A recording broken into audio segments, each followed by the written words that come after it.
So we're going to try. Usually, at the request of those in attendance, we mix football-specific questions with more personal stuff, right? Just so you get to know these guys a little better. This is different than a press conference, right? I was with Coach Diaz, Coach Doeren, and Coach Belichick at the ACC Media Kickoff event yesterday. It's a zoo. I mean, it was like the Beatles combined with Taylor Swift following Coach Belichick around at that event yesterday. Like, it was crazy. And all three of them were a lot of fun in front of the microphones. Let's start with a really broad question and a more personal one. And Coach Doeren, we'll start with you and work our way back. Y'all will get this same question just to start. Take us back to your childhood. Remind us, where were you living? Were you watching favorite football teams on TV? Were you playing football in the backyard? And just tell us how those early times led you to first fall in love with football. Yeah, grew up in Kansas City, and so was a perennial Kansas City Chiefs fan. At that time, we were not what we are today. Pretty bad at that time. So there was a linebacker, though, that's actually an App State grad, Dino Hackett, who had the biggest neck roll in the world. And at that time, that was pretty cool. So all of us that played football were running around with extra pads and big neck rolls, trying to be like Dino Hackett from the Kansas City Chiefs. And, yeah, I mean, that was basically it. Cool. Coach Diaz. I grew up in Miami, Florida, but I was raised in the Orange Bowl. So as a kid, the 80s in Miami was football-wise, it was a great time. The Dolphins went to the Super Bowl twice in '82 and '84.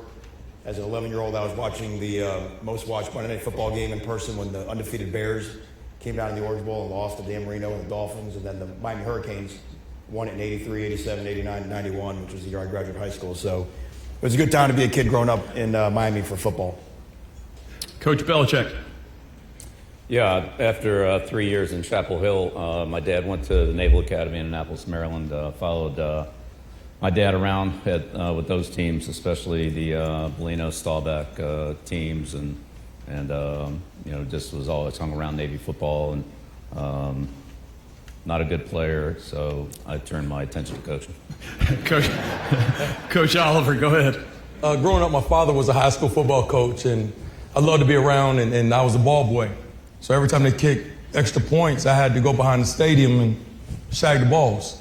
I'm from the Tidewater, so Hampton was playing Bethel in high school and out in the projects, and I'm out there by myself, shagging balls, and all these little kids out there trying to get the balls. So for me to do that and put my life on the line, I obviously love football. Hey, for those who don't know, Tidewater and South Florida are two of the most famous high school football parts of our entire country. Coach Baker.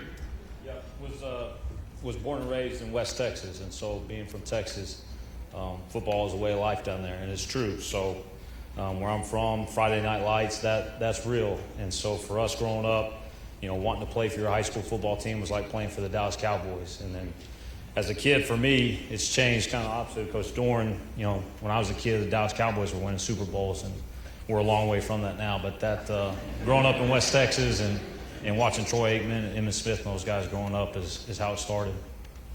We're going to take this next question to you, Coach Baker, and then work our way in the opposite direction. Y'all know the NCAA has been around for more than 100 years, right?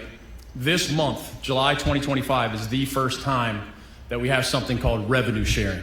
So a maximum of $20.5 million can go directly from a school's athletic department to the players, athletes in multiple sports, and it's up to each school to decide how much of that $20.5 million to distribute among their players, and then who gets it, right? So with that in mind, we'll work, again, starting with Coach Baker. How does this new NCAA structure affect your school or even your job as a football coach? Yeah, I think you'll probably hear the same thing from each coach. It still raises a lot of questions that we got to find answers to. But for us at East Carolina, it'll affect us differently than the other people at the table. But for us, it sets us up. Our administration, our board of trustees has set us up to compete at a high level in the American Conference. And for us, to be able to do that, to be able to support our student athletes with it, I think it's a great thing. Now, obviously, like anything that's happened over the last 4 or 5 years in college athletics, we've got to find the parameters to it. We've got to find the ways to regulate it. But as far as being able to, have the intentions to help our student athletes, to me, it's set us up. And, like I said, our university has put us in a great spot to compete at a high level. Coach Oliver, you always look at me funny when I ask these questions because I know you're living in a slightly different world than some of the others next to you. You think? I'm just quoting you. Well, no, obviously not every conference is getting 20. Each school's getting $20-some million, or whatever you're talking about. So I don't know. I think it is a place for it. Obviously, we're in a little different tax bracket, but I think he's laughing a little hard over here. But no, I think it's a place for us where we can help our young men get home during, holidays and things of that nature, and help with their nutritional needs. But as far as the Bentleys and the Maseratis and all that other stuff, you see these guys parking lots, man, it's crazy. We haven't gotten there yet. Coach Belichick. Yeah, it's similar to the NFL model, but with way less money. You're looking at maybe $300 million for 50-some players in the NFL compared to, say, $15-20 million for 100 players in college football. So the money's quite different, but the model is similar. Coach Diaz? Yeah, I think it's different, right? We've had so much change in our sport, but I think it reinforces the things that never change. You still need to be a relationship-based organization. You want your recruiting to be relationship-based. We're fortunate at Duke, the parents who drop their kids off at Duke University want their kids to graduate from Duke. And so now really the name of the game is retention. Football used to be about acquisition and development, but now you've got to retain them. You've got to keep them because they could be free agents basically right now twice a year. We're hoping to get that to once a year. So we say in our building, retention is a daily chore. You got to be the same people every day to make the relationships last to keep them, which is no different than any of you do in your business, your line of work, to keep your employees happy. Coach Doeren. Yeah, it's probably in the last 3 or 4 years. I've been doing this 31 years in college now. Seen more change than I did in the previous 28 of my career. And when the NIL first started, it was a mess. And so I think we're all happy that the revenue share is now on campus. We were out fundraising. I know Manny and I, when NIL started, like it was 50% of our job. I mean, it was crazy. And so to now know that there's guaranteed rev share dollars that we don't have to go out and do that with. And I felt sorry for the donors. A lot of them are in here. I mean, it was donor fatigue for many of you. And thank everyone in here that's done that because it's important. It's been great to see what some of our student athletes have been able to do for their families. And life-changing for some of them whose, rent was up and they couldn't pay their rent and things like that, and getting their families to come to games. It's been really good. And so, for the ADs that we work for, the chancellors, presidents that we work for, to know that revenue now is coming in through guaranteed streams, I think has been a very positive thing. I would say, we all deal with the negative sides of it, and, hopefully they'll be able to get their arms around, making this thing what it's supposed to be. The NCAA was created to create a level playing field for college sports, and it's been the opposite the last 4 years. It's been who can pay the most to create a football team. As you saw with last year's national champion, supposedly was paying over $20 million for their roster. And so we need to get back to where coaching and development and relationships is still the major focus behind what we do, and not just how much we can, come up with to get somebody on our team. These guys have very different backgrounds. Coach Diaz's dad was the mayor of the city of Miami. Coach Belichick's dad, of course, that longtime coach at the Naval Academy. My next question, let's start back at this end again, Coach Baker. Remind us when you knew your playing days were over, and what combination of people or inspirations, mentors, or just details made you initially know that coaching football was going to be a part of your future? Yeah, my mom was a school teacher growing up. Dad's a family business owner and farmer there in Texas, and so. But my dad was always our little league coach growing up, and so I just remember growing up. all my friends to this day probably, they still call my dad coach, and he's never been a high school coach or a college coach. And so I knew early on that I wanted to. Then when I finished playing at Abilene Christian in 2013, just the impact that my college coaches, Chris Thompson and Ken Collins, had on me, it was something I knew I wanted to get into. I thought forever I'd always be a Texas high school football coach. They convinced me to be a grad assistant, and 11 years later, here we sit. Go ahead, Coach Oliver. Yeah, right before after I graduated, right before our pro day, I got hurt. And I didn't want to be that 30-year-old guy still trying to make it to the NFL. And luckily, I got a call from my former coach and asked me to come up to Delaware State to be their defensive back coach. So I was 22 years old, full-time defensive back coach, and I thought I was rich, making $27,000. Coach Belichick. Yeah, I tried to get into college football after college, applied to 125 different schools for a graduate assistant position, but wasn't able to make that work out. So I went to work for the Baltimore Colts, $25 a week, but that's probably about all I was worth. And then that's worked out okay. 49 years.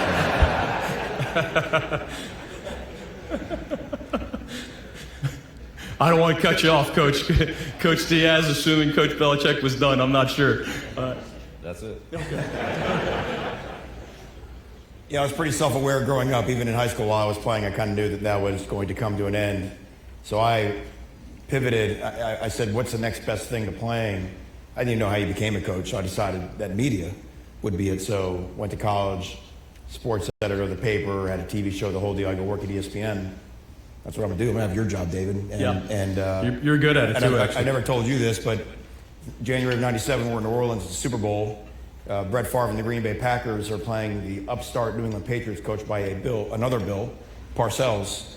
And I went into an interview with him. I had no duties. I was just sitting in the back of the room. And watching that guy talk for 45 minutes, I said, I need to do that. And been doing that ever since. Coach Doeren. Yeah, I was on the pre-med track in college. Thought I was going to be an orthopedic surgeon, and my dream team, the Kansas City Chiefs doctor, ended up doing knee surgery on me right before my senior season. And I asked him if I could shadow him through the process, kind of like an internship. And so for 2 weeks prior to the surgery and 2 weeks after, this is how dumb I am. I got an epidural so I could stay awake and watch my own knee surgery. So I actually did that and had both my knees done the same day. Okay, I had meniscus surgery on both knees. I watched the whole thing, and I thought that was pretty dang cool. And so I'm a little sick that way, I guess. But when it ended, John Brown, who's the team doc for the Chiefs, followed him around. He was gracious to me, and he was running from meeting to meeting. He had a 3-hour wait to get in and see him. He couldn't spend time with his patients. And so I met with him and just said, Doc, I love football. I love helping people, and I'm pretty good at science. And this is what I wanted to do, but it doesn't seem like you have any relationships with your patients anymore. And he said, I can't. And so I left there pretty disheartened, went home, met with my high school counselor, who was a mentor of mine. And he said, just take a gap year. You don't have to go to med school right away. Come home, we'll pay you a couple bucks to help coach the football team. And so I did that and fell in love with coaching and was very fortunate after a year of high school coaching. My college coach hired me to be a GA, and at that time, it's pretty cool. It was me as a GA. Chris Ash, who's the D coordinator for Notre Dame, was the other GA on defense. Brendan Daly, who coached for Coach Belichick, who's the linebacker coach for the Chiefs now. Charlie Partridge, who's the D-line coach for the Colts. We were the 4 GAs at Drake, and we all played together. And so my head coach got all 4 of us into the profession, and it's turned out really well. And I will say, sidebar, my mom wanted to beat the living you-know-what out of me. When I told her I'm not going to med school, I'm going to be a high school football coach. She's wised up now, but, it was a tough week at the house. Coach, we're going to start this next one with you and work our way back down toward me. One of the funny things about this event is there are many years where I ask you all for questions, and one of the football questions is always about the quarterbacks. And when we talk to these guys, sometimes they say we spend too much time on quarterbacks. So since y'all are the ones who paid dollars to be here, I'm asking a quarterback question. And these guys are used to it. They've been at media days. But, Coach, your quarterback room, you're one of those who has a guy who started some last year. Same with Coach Baker, and some variety in between. Some transfer portal guys are going to be starting at some schools. Give us a little more detail about your projected starter, and then just maybe a sentence about a backup or two. Yeah, it's nice to have a returning starter. I'll say that to lead off. It's been 3 years. I was fortunate early on, had Jacoby Brissett for 3 years, and then Ryan Finley for 3 years, Devin Leary for multiple years, and then I've been in the transfer portal world here for 3 years. And so CJ Bailey returns as our starting quarterback. CJ was thrust into being a starter as a true freshman mid-year last year and has grown a lot. He looks great. He's put on 30 pounds since we got him on campus 18 months ago. And he's, one of the best, just emotional and spiritual type guys. When he walks in the room, you just smile. He's got great enthusiasm for football, for his teammates, for leadership. And so going into an offseason with the returning starter as a head coach is a nice feeling, especially when you like who that returning starter is. And behind him, we love the guys that we have. Lex Thomas, who's the third Thomas son that we've had now, with Drake Thomas, who's with the Seahawks, and Thayer, who's with the Vikings. Lex is our backup, and then we signed a young man last year that came in early, Will Wilson, that we're really excited about as well. Coach Diaz. Yeah, we to win 9 games, we set a school record for touchdown passes. We felt we were successful. We didn't think we were excellent. And so we had our eye on the portal to see if we could improve ourselves. And Darian Mensah, who has a first-year starter as a redshirt freshman at Tulane last year, threw for about 2,800 yards. But beyond that, the two things that really stood out: one, on the field, he just added a different element, his ability to manipulate pass rush with his feet, keep his eyes down the field, scramble the run, scramble the throw, make you have to defend 2 plays on defense, which is defensive guys, we know what a stress that is. But there's a very distinct culture in the Duke locker room. Our university attracts a specific type of young man, and we felt like Darian, getting to know him, and it's speed dating in the portal now, but getting to know Darian, he was an outstanding fit for our guys and our culture, and he wanted to stay at a high academic school. Thankfully, he chose us, and since he's been on our campus, he has proven, not just from the football standpoint, to be what we thought he was, but again, our players love him, and as everybody knows, that if the team will fight for the quarterback, then you got a chance. And so we think we've got a chance with him. Behind him, we have Henry Beelan. We're very fortunate. He started in the bowl game, threw a couple of touchdown passes against Ole Miss, has started some games in the past. And then Dan Mahan, who we signed, we think he's got a really bright future, came in as a mid-year this spring and performed very well for just getting dropped off from the school bus. Quick reminder to everybody, right now, at least, the rules allow 2 transfer portal windows. So Darian Mensah of Tulane arrived prior to spring practice at Duke, whereas a Gio Lopez at Carolina, as we turn to Coach Belichick, arrived in the late window, which means he was not there for spring practice, and that adds a different dynamic. Coach Belichick. Yeah, this will be short. Gio wasn't there for spring practice. Max missed spring practice, still recovering from his leg injury. And then we have 2 freshmen who, of course, haven't played. So we'll see how it goes.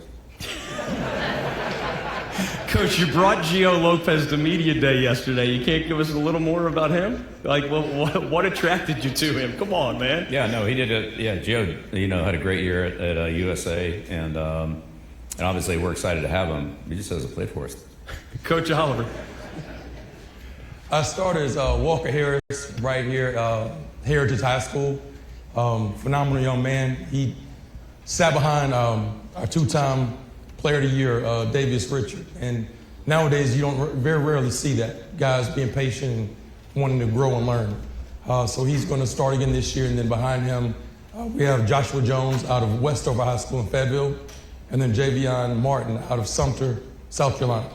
And our 2 and 3, both of those guys got significant amount of reps last year. And then we had opportunity to still redshirt them. Coach Baker, kind of like Coach Doeren, you had a quarterback mid-season change, but you have him back. Yeah, really excited about Caden Hauser. He came in last year from Michigan State, originally from St. John Bosco in California. This time last year was in a quarterback competition, did not win the job, and just his resiliency, his ability to just be a great teammate, the first 5 or 6 games as the backup. Took over for us midway through the season. He's a big reason, why we had the success we had late in the year. Led us to a 5-1 record, threw for over 2,000 yards, almost 20 touchdowns in those 6 games. And so I'm really pleased with him, more so just the jump that he's made from year 1 to year 2. Obviously knowing our system, but also just the leader that he is. He's exactly what you want in that position, tough, great leader, great teammate.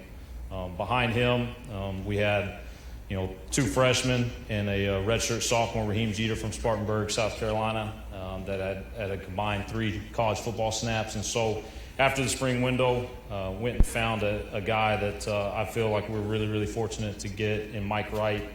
He's a guy that started at quarterback at Mississippi State in the SEC and then at Northwestern at Big Ten. So he'll be our backup this upcoming season. But really talented, more impressive young man that will be a great asset going into the season. There are a lot of successful business people in this room, and I think many of us have a rule of thumb that about 80 or 90% of the time, you just respect the person that you're negotiating with. But there's that smaller slice of time where you're just like, you've got to be kidding me, right? And these guys right now are living in a you've got to be kidding me era of college football, even though I know y'all will say that most of your players are reasonable or recruits. I wonder, don't name names. I'm not looking to get anybody in trouble. But give us an example of a you've got to be kidding me story where either a player asks for something that's outrageous or you see something that symbolizes the dramatically changed nature of college football, even in the last 5 years, because of what they're asking for compared to what their value is. Let's start at the end with Coach Doeren and come back. Man, you got to get some better questions than that. Hey, the goal is to help people have some fun and laugh a little bit. I mean, you could tell us 9 fun stories, but the you got to be kidding me stories are what you guys talk about when the cameras aren't on, and that's why these people paid to be here. Yeah, I'm going to say you got to be kidding me with that question.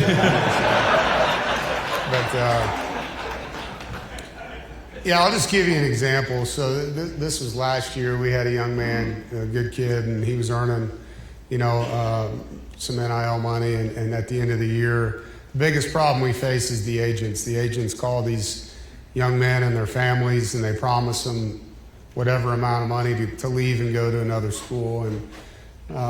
And sometimes it's hard to get it out of them, And so I knew what he was making.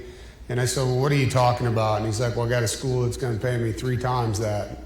And I just said, well, where is it? And he told me. And I said, you need to take it. Because I'm not paying you that. I mean, you're a backup for us. And he made 3 times the amount of money to go to this other school, and we play him. So we'll see how it turns out. But, it's just crazy, some of the numbers that get thrown around. And you never know, for them or for us, if some of this information is even real, because some of these agents lie to these kids left and right. See, I told you the behind-the-scenes stuff was interesting. Coach Diaz. Yeah, the way I'll answer that is, I was head coach for 3 years at Miami, then 2 years went to Penn State as defense coordinator, and then now coming back. The 24 months I was not head coach, it's like the job changed in that time frame. When I was head coach at Miami, there would be kids from South Florida who their lifelong dream was to be a Miami Hurricane. They would commit to us. And then a few months later, they'd call us in tears. And let's just say, for the sake of argument, they were offered 25,000 rabbits, right? Let's just say they loved rabbits, and someone offered them 25,000 rabbits. And at Miami, we had no rabbits to offer. We couldn't offer him any rabbits. And the kid, he loved Miami, but his family, they really needed and loved those rabbits, right? So Stunk did not have rabbits, and we'd watch that kid become a first-round draft choice at a school in, let's say the southern part of the country that offered him the 25,000 rabbits. Well, when I came back to being a head coach, that same kid was now demanding 250,000 rabbits. The amount of rabbits went 10x up. It's a lot of rabbits, right? And that's why you've been hearing all the news about what's it going to be like. What's been going on, which Dave mentioned, what's been happening the last 4 years has not been sustainable because there's no one in this room whose value suddenly just went up 10x. And that's really what happened. So we're hoping for some guidelines. We're hoping that this house settlement, it doesn't have to be perfect, but it will be better. Because ultimately, as Dave said, guess who we were asking for rabbits? The people in this room. You know what I mean? And you only feel like giving so many rabbits until you damn run out of rabbits. You know what I mean? So, anyway. Hey, there's no other event of any kind where you're getting football rabbit answers like that one. Coach Belichick. Yeah, well, since I haven't been in this arena, Dave, like you and Manny have, I don't really have much comment on that question. Rabbits, so that's good. But Coach, you have a GM, right? I'll go to the other end of the spectrum. You know, when I was in New England, there was a wrestler that was competing for the Olympics, and he lost to Brock Lesnar, and so he was only one heavyweight that could go. So he got a call and said, "Hey, this guy wants to play football." After his wrestling career, you know, was ended, you know, his college wrestling career, and I said, "Well, has he ever played football before?" He said, "No, never played football. Didn't play in junior high school. Didn't play in high school. Didn't play in college. But he wanted to try out." Like, all right. So we bring him in, and he spent the first year on the practice squad, and then he started for us for 7 years, 3 Super Bowls at New England. Steve Neal never played football, and started playing football at 24 years old, and started for 7 years. It was a pretty incredible story. So when we think about the guys that want all the rabbits, there's some guys that, you know, can start at the bottom and work their way up, and you know, just through a lot of hard work, dedication, perseverance, and just out-competing the guy ahead of them. There's a place for that too. So I think that's still present in football. And then there's the other end of the spectrum. Coach Oliver, I know you say you're in a different tax bracket, but young people, it's not always about money. It could be about playing time. It could be about other variables. What's your "you got to be kidding me" story? Well, it's on what these guys do, okay? We about to play Howard University on Friday night in pregame, and I look up and I see, y'all enjoy this one. I see Virginia Tech staff member on our sidelines. So I'm like, what's this dude doing on the sidelines? Oh, well, he's here to go see Bulldog because he and Bulldog had a relationship. And first of all, Bulldog's not that nice of a dude anyway for somebody to come see him. So I already know that's the first lie. But Virginia Tech was actually on my sideline recruiting my running back. Wow. So thank God they didn't get him. He went to UVA. He got $400,000 though, $400,000. So he's starting at UVA now, and I hope they kick Virginia Tech's butt.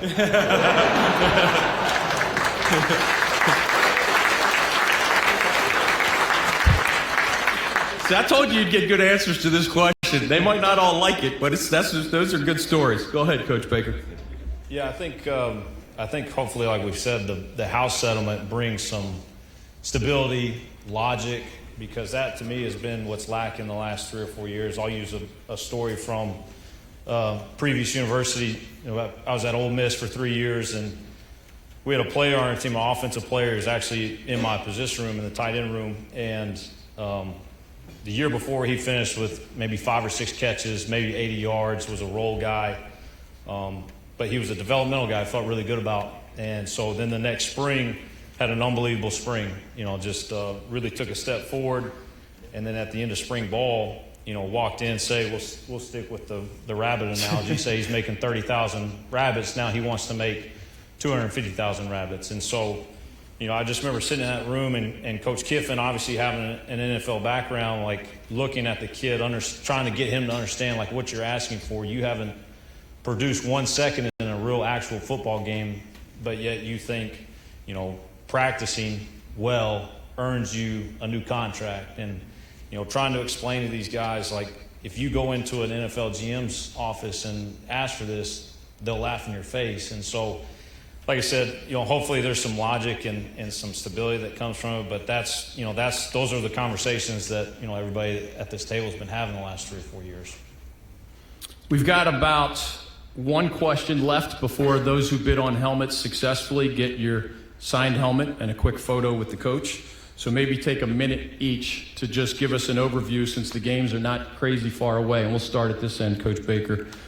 Just how do you, and in your case with Coach Harrell, how do you summarize those key elements that are going to be the difference in your eyes between getting where you want to go or falling short of that? Yeah, so really, really excited. Obviously, Coach Harrell going into his first full year as a head football coach at East Carolina, and just, from the second he took over last year, you could tell a difference in our team, just the way they played, the way they carried themselves. And so it's been awesome for the last 7-8 months to watch him, really put his fingerprints on our program. Going into our season, really excited, obviously, going into year 2 of our offensive system, being able to retain some key players like Caden, like some of our receivers, but also, adding some pieces. Defensively brought in Josh Aldridge, who comes to us from Auburn as our defense coordinator. So really excited about both sides of the ball.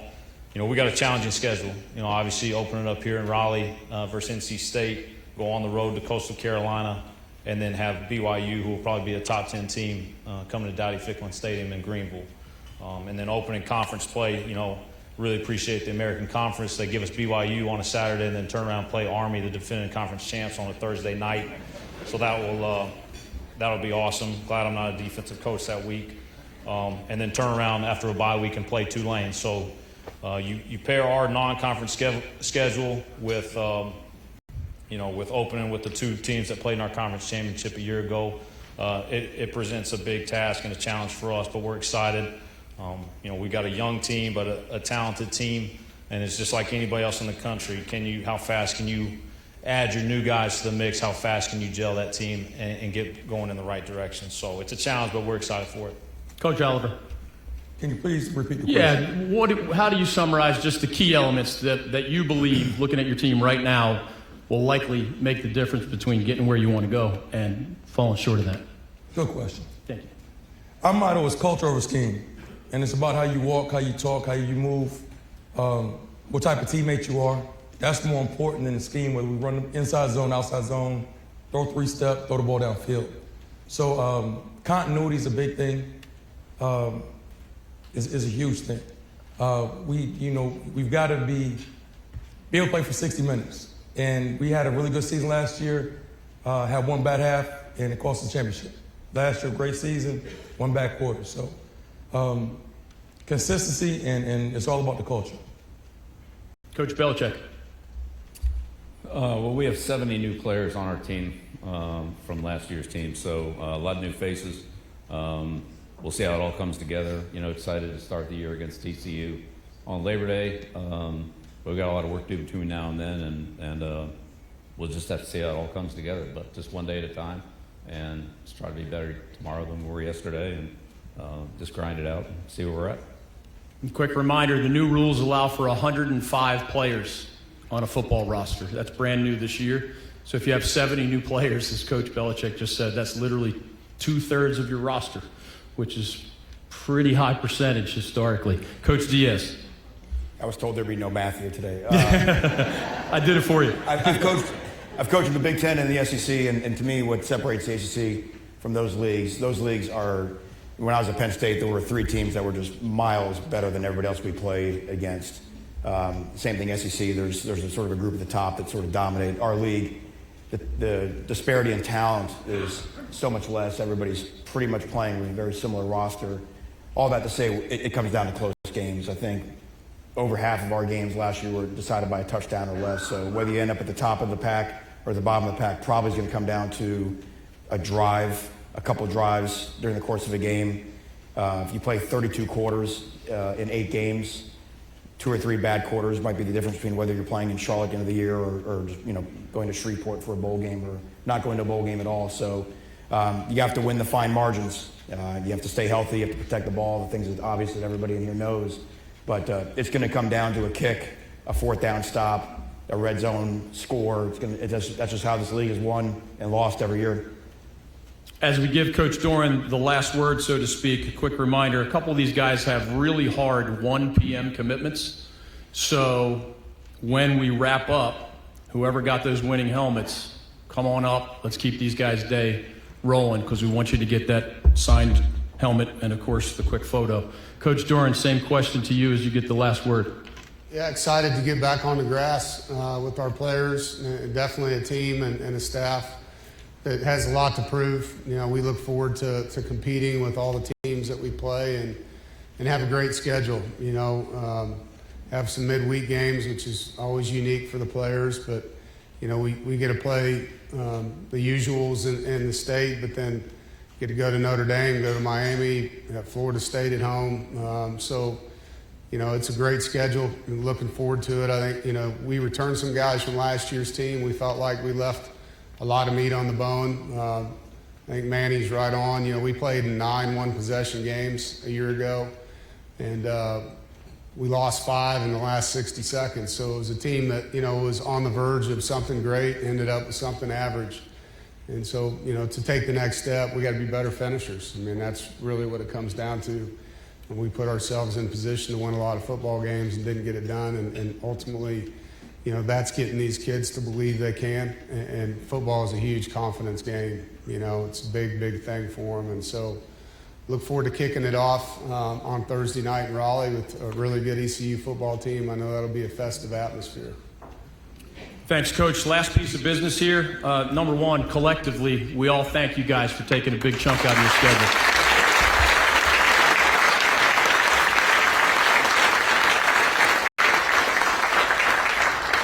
Thanks to our friends at Coca-Cola Consolidated for making this magic happen.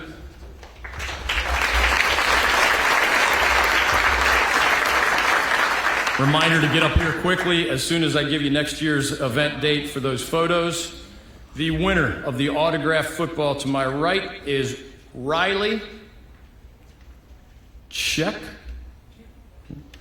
Riley, what do you think?